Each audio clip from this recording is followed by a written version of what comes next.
বিসমিল্লাহির রহমানির রহিম। সম্মানিত দর্শক শ্রোতা, আসসালামু আলাইকুম। আজ সোমবার 24 ফেব্রুয়ারি 2025, 11 ফাল্গুন 1431, 24 সাবান 1446। আমি এখন সংবাদ পর্যালোচনামূলক অনুষ্ঠান the light of the day এর পক্ষ থেকে আপনাদেরকে স্বাগত জানাচ্ছি। এই অনুষ্ঠানে আমরা বিভিন্ন জাতীয় দৈনিক পত্রিকার গুরুত্বপূর্ণ সংবাদ পর্যালোচনা করে থাকি। এখন আমি আপনাদের সামনে আজকের বাংলাদেশ প্রতিদিন পত্রিকার গুরুত্বপূর্ণ হেডলাইনগুলো পড়ে শোনাচ্ছি। প্রস্তুত থাকতে হবে চ্যালেঞ্জ মোকাবিলায়, বললেন সেনাবাহিনী প্রধান। মার্চে আসবেন জাতিসংঘ মহাসচিব। হাসিনা রাষ্ট্র পরিচালনার যোগ্যতা হারিয়েছিলেন। ইলন মাস্ককে সফরের আমন্ত্রণ জানিয়ে চিঠি। 25 ফেব্রুয়ারিকে জাতীয় শহীদ সেনা দিবস ঘোষণা। আগে স্থানীয় নাকি সংসদ? স্থানীয় নির্বাচন 1 বছরেও শেষ হবে না, বললেন নির্বাচন কমিশন। জাতীয় নির্বাচনে অটল বিএনপি। ডিসেম্বর টার্গেট করে সংসদ ভোট প্রস্তুতি। সরকার লক্ষ্য থেকে কিছুটা বিচ্যুত হচ্ছে, বললেন তারেক রহমান। শুল্ক কর নীতি সংস্কারের দাবি নোয়াবের। অর্থনীতি না বাঁচলে গণতন্ত্র বাঁচবে না। তুলপার 29 মিলিয়নে। বাংলাদেশে কারা পেলেন এই অর্থ? উগ্র বাম কমিউনিস্টদের ভোটের জন্য দেওয়া হলো, বললেন ট্রাম্প। গ্যাসের দাম নিয়ে ব্যবসায়ীদের উদ্বেগ। বাস্তবায়িত হলে দেশের শিল্প থাকবে না। ব্যবসায়ীদের সমস্যা সমাধানে 9 দফা। পরিবর্তন আসছে মেডিকেল শিক্ষায়। বদলে যাচ্ছে এমবিবিএস ভর্তি পরীক্ষা পদ্ধতি। দক্ষ ও মানবিক চিকিৎসক তৈরিতে হচ্ছে সংস্কার। উপজেলায় হবে ফৌজদারি ও দেওয়ানি আদালত। আর্থিক কেলেঙ্কারিতে জড়িত ডিসিদের বিরুদ্ধে মামলা হবে। পরকীয়ায় ভাঙছে সুখের সংসার। বিএনপি পিছে হাঁটবে না, সমাবেশে নেতারা। রামদাহাতে যুবদল নেতার চাঁদাবাজির ঘোষণা।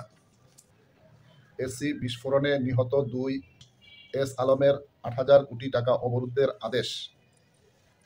বিয়ে বাড়িতে মারপিট, 1 জন নিহত নাটোরে। খুন, ডাকাতি, ছিনতাই রোধে নিরাপত্তা বৃদ্ধি। নিজ বাড়িতে নাট্য অভিনেতাকে গুলি। উল্টো পথে যান ও সড়কে রিকশা চলাচল বন্ধে গণবিজ্ঞপ্তি। আগামী বছর থেকে অনলাইনে রিটার্ন জমা বাধ্যতামূলক। আন্দোলনের 12 দিন পার এমপিভুক্ত শিক্ষকদের।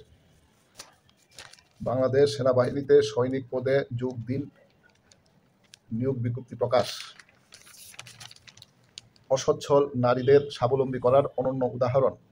ডেভিল হান্টে গ্রেফতার অব্যাহত। পুলিশ কোনো দলের আজ্ঞাবহ হবে না, বললেন স্বরাষ্ট্র উপদেষ্টা।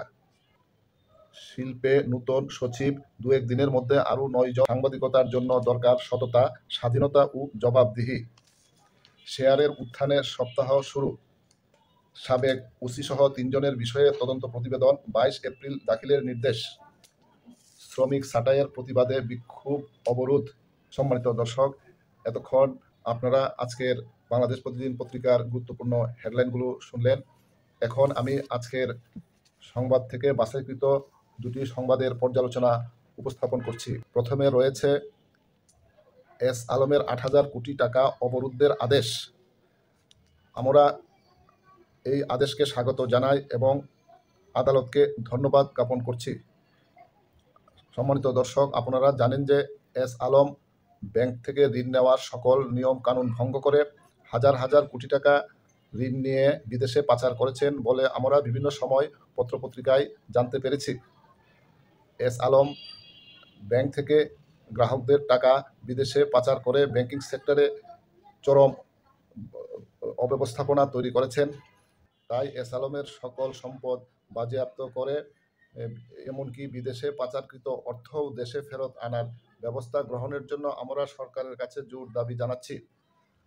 আমার দ্বিতীয় যে সংবাদটি রয়েছে সেটি হলো উল্টো পথে যান ও সড়কে রিকশা চলাচল বন্ধে গণবিজ্ঞপ্তি। সম্মানিত দর্শক, আপনারা জানেন যে এমনিতেই ঢাকা শহরে প্রচণ্ড যানজট তৈরি হচ্ছে।